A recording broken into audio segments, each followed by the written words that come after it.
This is the Google Teacher Tribe podcast, episode number 16.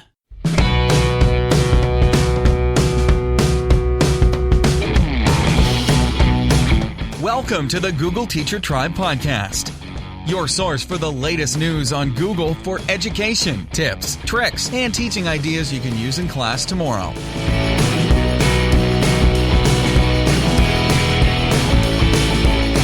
And here are your hosts, Matt Miller from DitchThatTextbook.com and Kasey Bell from ShakeUpLearning.com.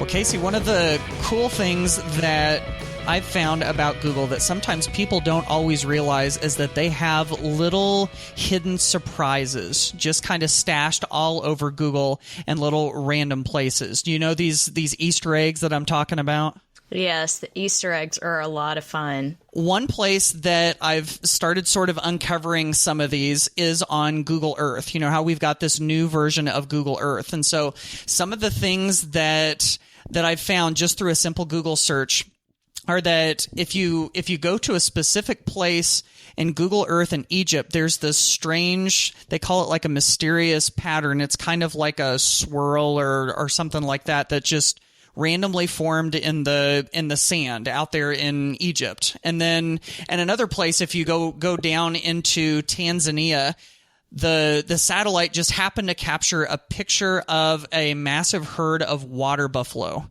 in Tanzania. I mean, I guess there are going to be these little coincidences that pop up whenever you take pictures from satellite, but I just thought that was kind of cool, you know, that there are all of these random strange things that you can track down in Google Earth. The first one, what's the mysterious pattern, very much looks akin to some of the cornfield patterns that... Oh, the crop circles. Yeah. It looks very much like a crop circle in Egypt, except I don't think it's a crop. It's like in the desert or something, right? It's like a sand spiral instead of a crop circle. It looks like something I made at a fair one time. Right, exactly, yeah. So they're all over Google Earth, and you can find a lot of these things in the new Google Earth, which I think we happen to have some information about today, right? Welcome to episode 16 of the Google Teacher Tribe. We are super excited, of course, to share some great ideas and tips with you today. So we are going to tour the world with the new Google Earth. We mentioned this in our update section a couple of episodes back, and so we have taken a deeper dive and we're excited to share with you what we have found. Of course, we have a couple of news and updates from Google, as always, some fabulous feedback from our listeners, and a couple of new resources from our blogs to share. Yeah, let's get going. All right, let's do it. So in our news and updates today, we're going to touch real quick on the new Google Sites. And it's been interesting to see how Google has continuously evolved this new product. And they keep adding in sometimes big features, but then sometimes little features. And my guess is with this one that there's going to be somebody listening to this that is going to jump up and down and shout for joy because they've been begging for this one little thing. And it has to do with photos within Google Sites. And so in this blog post, which we have linked in the show notes, Google basically, admits the fact that we know that you guys sometimes need to do captions under photos. If you've got a headshot of somebody and you want to just put their name under that picture and you're going, geez, there's no easy way to be able to do this. Well, guess what? Google Sites now has this option that they call vertical groups, where you can take a picture and then you can drag a little text box down under the picture so that it becomes your photo caption. So just one of those nice, neat little tweaks that they've made to the product to make it a little bit easier for all of us. Yeah, I think it's hilarious that the GIF they have on that post is Eric Schmidt. So you can watch them add his name below his picture as if over and over and over. As if we didn't know who the big guru was himself. I also found something pretty interesting on the Google VR blog. And so, of course, Google has a hand in many different projects that have to do with virtual reality. But this one is from within, is is what it is called. The company is called Within. And so what you can do using just your browser in Chrome is you can actually watch some virtual reality stories. And so even though these are not designed for the classroom, this is not an educational blog post, I love the idea of where this is going to take us in terms of virtual reality, because you can even see there's several links in here to different stories that you can watch, and you can watch it on a desktop. I've brought it up on my desktop. It just kind of gives you that, the little, hey, you're not using a VR headset, but that's okay. So I can jump into a Mr. Robot episode and watch that in virtual reality. Yes. Geeks unite. Yes. Right. So it's pretty awesome, the possibilities that this is bringing. So not only exploring like through expeditions and things like that, but we can now bring stories to life. And of course, we're already seeing lots of trends with virtual reality in movies and TVs and things like that. And it just kind of blows my mind that that's going to become a norm, that we're going to start taking in and consuming content in virtual reality in many more places. So if you're interested, of course, the link is in the show notes, googleteachertribe.com/16.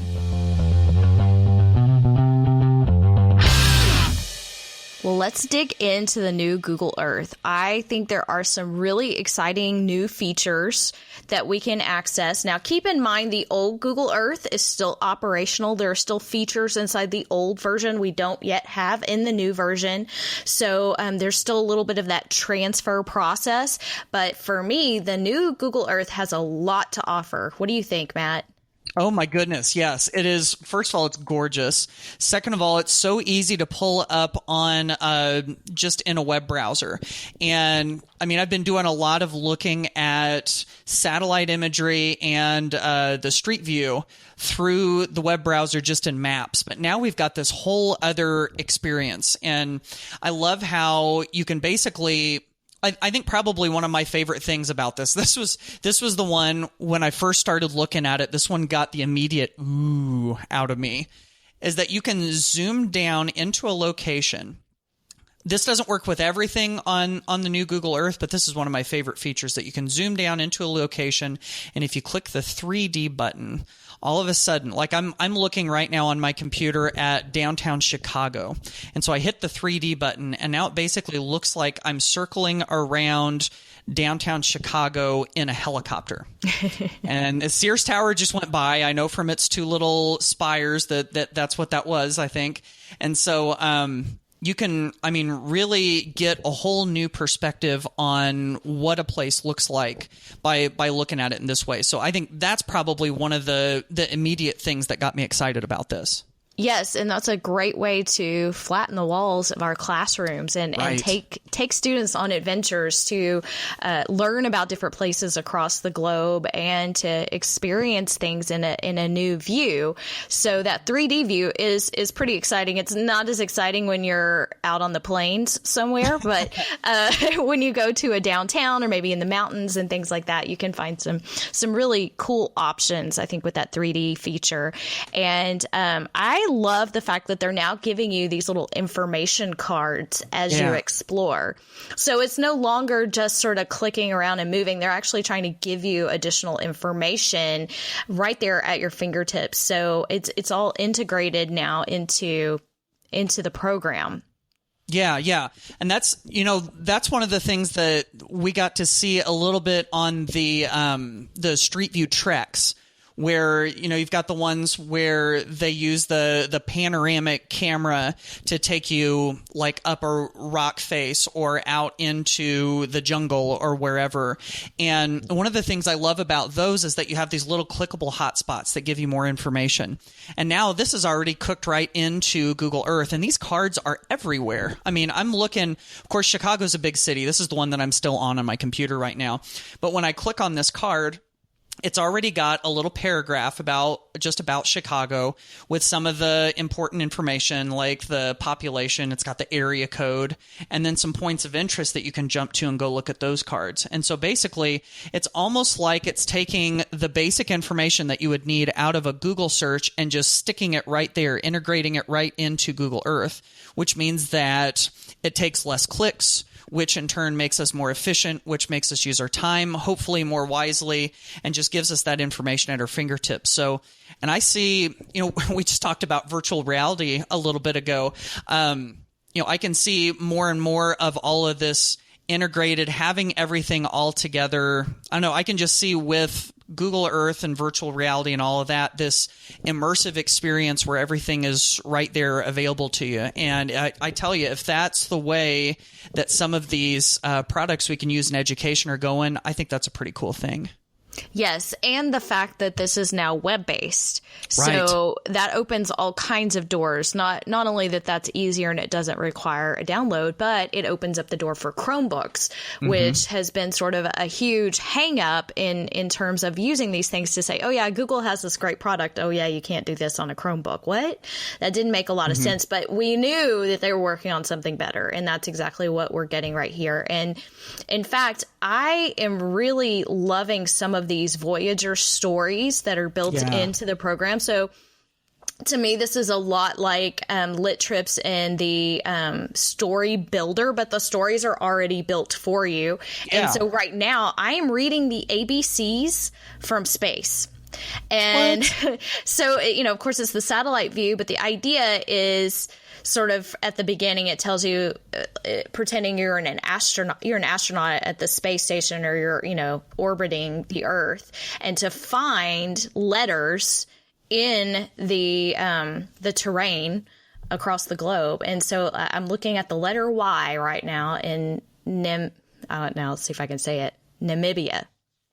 Hey, I think that was it. That's somebody who doesn't teach world geography. That sounds pretty good to me. Yeah. And then, of course, I can jump to any letter in the story. So now I am looking at the letter Q in India. And for me right now, it looks like this giant crater full of green water. And what it is this is NASA's Terra satellite image of the Lonar crater in India. I didn't know this existed, but it's pretty awesome. It's shocked with quartz minerals, and it gives it an unusual structure and color there. So, of course, learning something new along the way. I love this. I love the new Google Earth. I just looked up the letter M, and it's in, I think, now I'm going to butcher this one. I think it's in Kyrgyzstan. Oh, yeah. It's one of the stands. You nailed it. There you go. Yes. Yeah. And another one that came to mind for me, this is just a real simple one, but I always used to say, and still do say, about Google Maps Street View. That's probably one of my absolute favorite Google tools out there is Google Maps Street View, because it lets you feel like you're right down there on the street and all these places all over the world. And I've always said that if you're going to show students a place on the map, or if you're going to show them a photograph of a place in the world, then you might as well use Google Maps Street View. And now I'm thinking we can add Google Earth into that also. And so if we come back to this idea of being able to see a place in 3D, there is one little trick that I found that is really nice.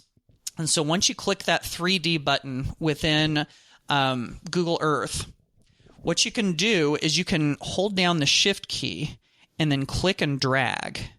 And when you do that, it lets you see it from a different perspective. So you can go kind of like closer to the ground, or you can go up above and get kind of a bird's eye view. And so that lets you look at it from a whole different perspective. And so I think if you're doing literature, if your story is set in a certain location in the world, then why not go check it out? Geography, history, I mean, this is all just no-brainer stuff there. For me as a Spanish teacher, I mean, all of the cultural and geographical things that come with that, I think that totally fits together. And I could even see this being used in science, for physical science, being able to show students the places in the world and what they look like. And then even for math, of course, you've got, distance, and you've got rate of travel, and you've got, geography or geometry. Oh gosh, I almost mixed my words up there. Geometry, and this is the Spanish teacher trying to talk about math. Good luck with that. So I can really see curricular connections all over the place with this. Yes. And you know what? I also love the fact that we're now seeing the lines sort of blurred between the different tools, because Google Maps and Street View used to be very separate types of tools, and now it's all integrated and it's beautiful, and we can access it from several different apps on different devices. And, we can now even import Google My Maps into the new Google Earth. So, that's going to allow you to create some things for the classroom as well. Oh, wow. I didn't realize. And My Maps is one of those, I think, underappreciated tools where you can create your own custom map and drop pins on it and add information and photos and everything. And if you can put it together with this sort of immersive 3D experience, I mean, you can't go wrong with that, really. Now, one other thing that makes this a really powerful tool for the classroom is that, like with a lot of the tools that Google offers for the classroom, there is a great page of resources just for education. And so just kind of scanning over this, it's showing how we can explore the Earth's terrain in 3D. You've got panoramic views of world wonders. It says from the ground to clouds to space. So you've got all these different kind of like activities or different things that you can do within Google Earth. And it gives you suggestions of how to use them in the classroom. It even tells you how you can take map data from a KML file. That's basically just a file that plots kind of like the latitude and the longitude and where things are on a map, and then how you can pull that into Google Earth. So lots of cool things that will integrate into the classroom, and Google's put them all together into this one page. And of course, you can find that in our show notes also. Yes, and we also have all of the Google Earth social media accounts linked in the show notes for you as well. So you can sort of follow the Google Earth community. And so they have a Google Plus account, a YouTube account, Facebook account, Twitter account, and their own Google Earth blog. And of course, all of this is linked in our show notes at googleteachertribe.com/16. Yeah. So to kind of wrap all of this up, I think this is of course a gorgeous tool that we can use in the classroom, and it just kind of goes to show you all the different stuff that we can now do, and like you said earlier, the ways that we can break down the four walls of our classroom and really get kids immersively into places that they never get to visit otherwise. So Matt and I would also like to mention that we have added some additional resources to our show notes page, in addition to the ones that we've already mentioned. But we've got some blog posts from Eric Kurtz, who talks about how to use Google Earth lit trips on Chromebooks. Ben Friesen from the EdTech team has a great new Google Earth resource page. And we've also got a great little EdTech team infographic that is linked there, all about the new Google Earth updates, and a few other little golden treasures that are residing in the show notes for you. So go check those out. All right, so Kasey, we've got some good news and some bad news to kick off our mailbag. A member from our Google Teacher Tribe, she's Holly Messner, a fifth grade teacher from Kansas City. Her good news is that she tried something that she heard about on the show, but then it didn't go quite as planned. So here's what Holly says. She said, a couple weeks ago, we were talking about embedding YouTube videos in Google Slides. And so she was interested in being able to save videos off of YouTube, which, fair warning, is not totally up to par with YouTube's terms of use, but right. People do it every day. So she used the KeepVid website, which lets you download those. Again, not okay with the terms of use, but like I said, people do use it. Anyway, she saves those. She saves them into her Google Drive so she can stick them in a slideshow, shares the slides with her students, and then it all went wrong because each kid basically had to request access to watch the videos. So she had saved all of these videos, and then as the students were pulling them up, they had to request access. And so basically it all went to chaos after that. And so at the end of it, she says, major lesson fail. What did I do wrong? So Kasey, what do you think happened?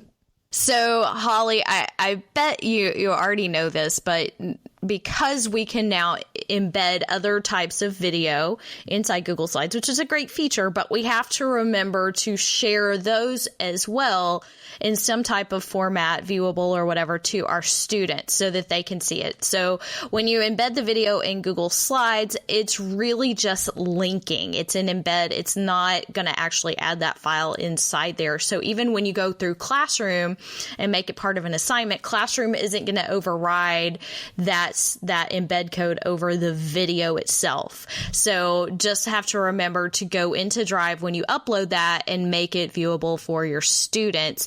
And then you should be able to avoid. So it is an extra step. It's one more thing to remember, but that's a really good reminder. So if you haven't tried this yet and you're uploading your own videos into Google Drive and you want to put those into a Google slide deck, just don't forget to share those as well.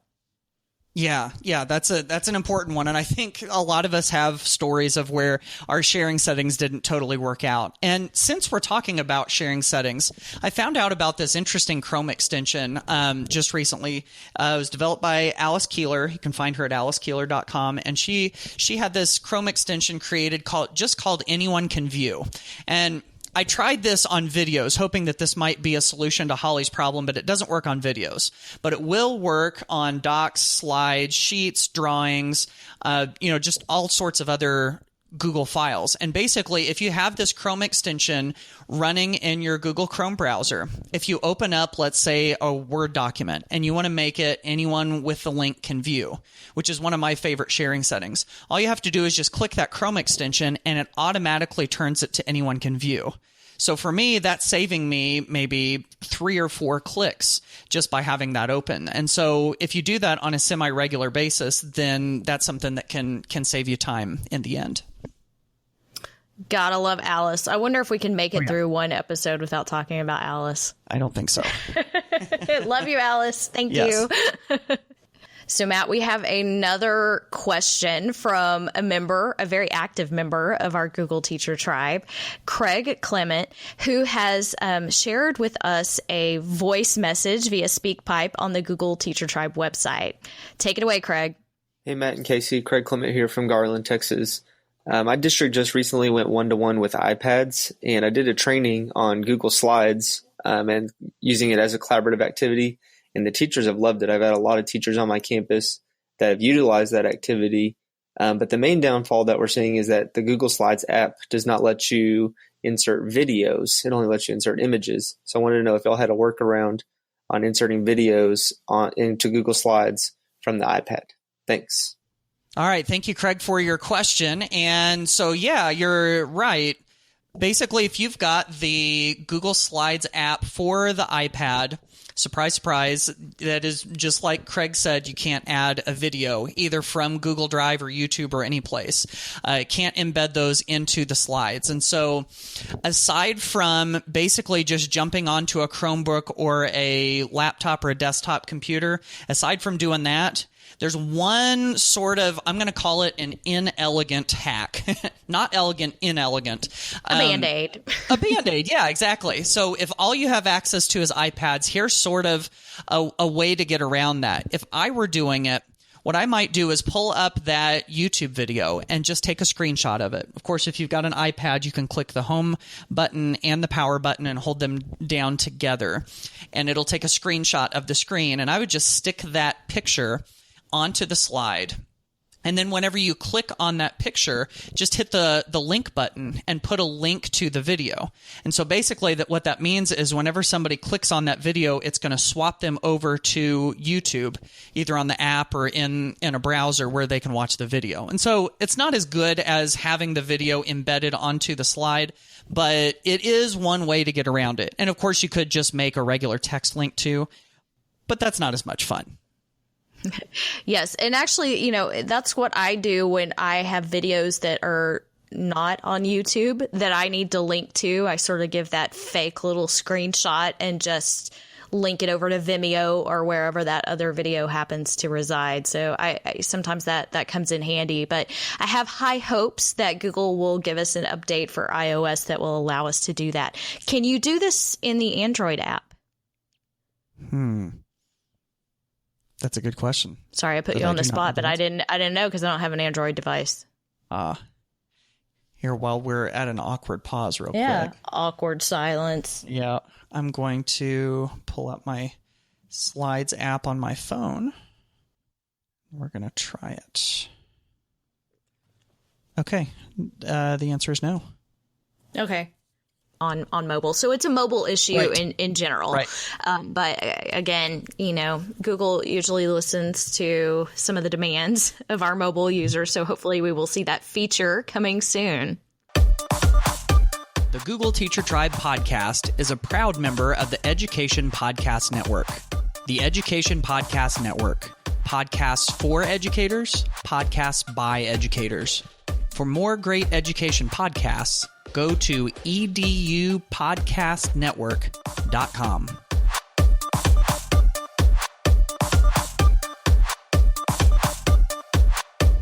So for our On the Blogs feature today, I've got one that I wanted to tell you about from my blog today. I wrote a post called Writing Papers and Research Reports the Google Way.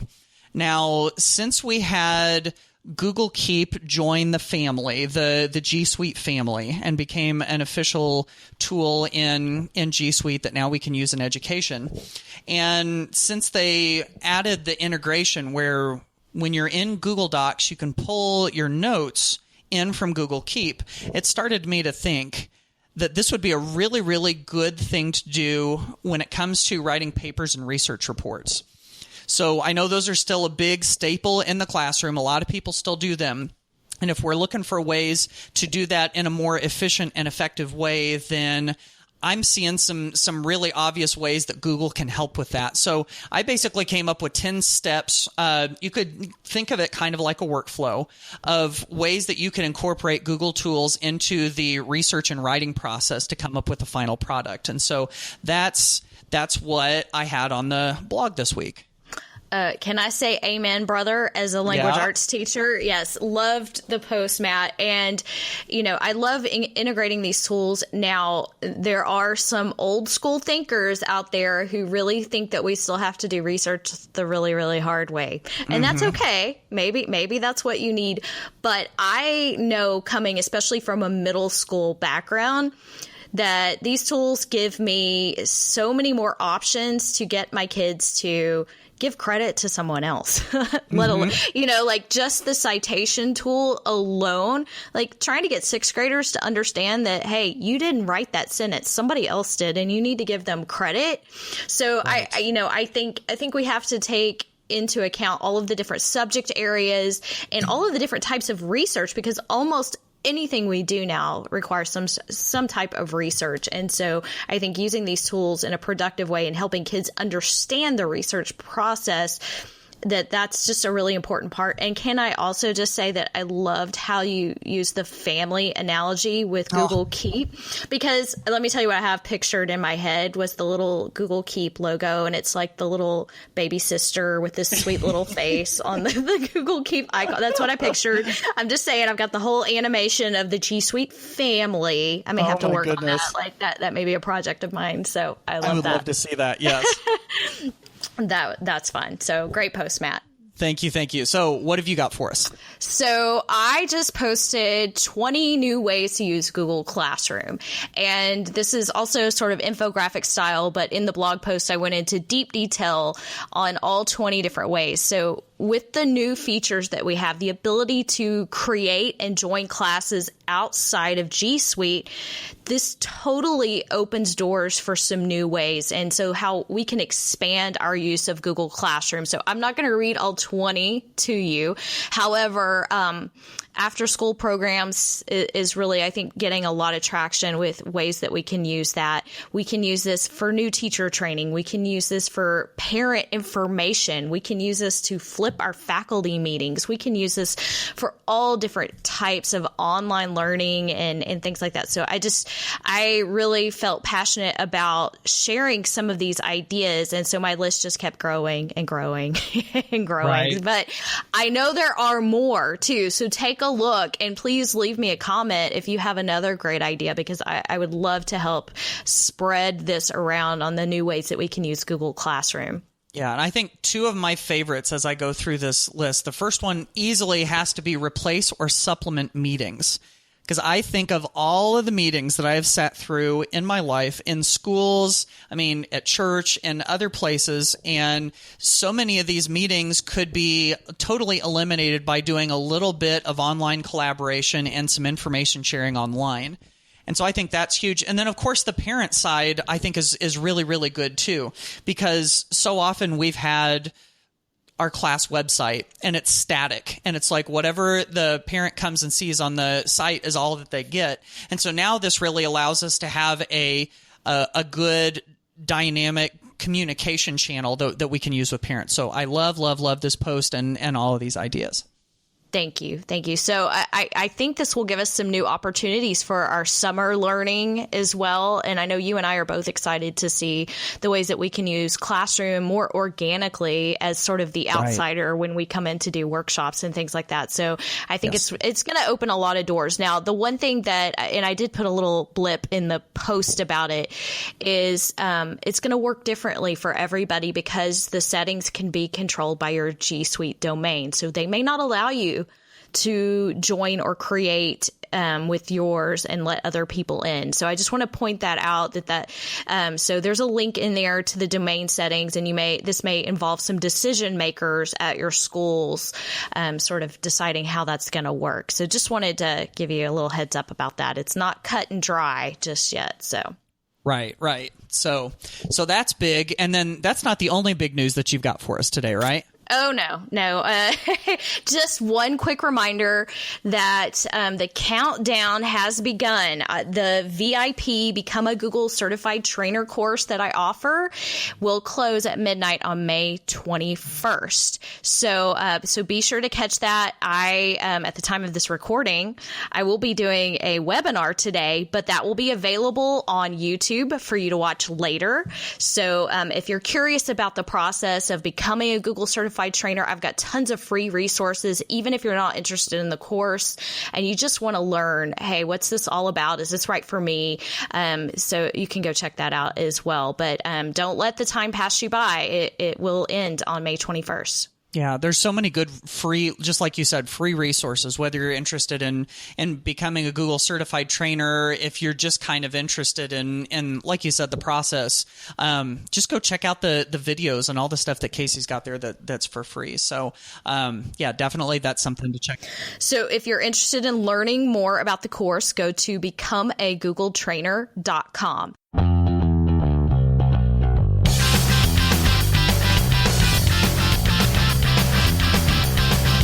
And as always, Matt and I thank you for being a part of the Google Teacher Tribe. We hope you have all learned some new skills in Google Earth and that you are ready to dive in. Maybe not on the road if you're listening while you're on the road, but let's not do that. Yeah, we are getting some interesting tweets about when and where people listen to the podcast, and keep sharing. Don't forget to use the hashtag and to connect with us online, and we will catch you in episode 17. That's right, 17. We'll see you then, folks. All right, bye, y'all.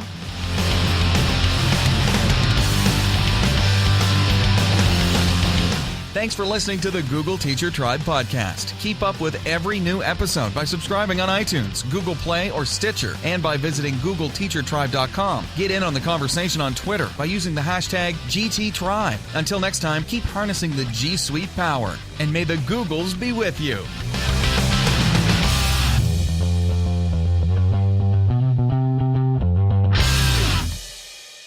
So I thought you were going to, I thought you said you wanted me to respond to the question. Yes, I know. I'm sorry. I'm sorry. I messed that one up. Or do you want me to start and give it an intro and then you read the question?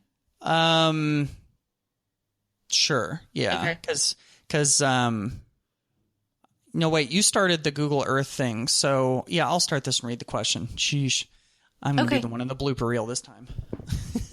That's okay. We'll just play the silence. Right. Yes. Okay, here we go. Now that we're done patting each other's backs. You're the bee's knees. Yeah, and the cat's pajamas.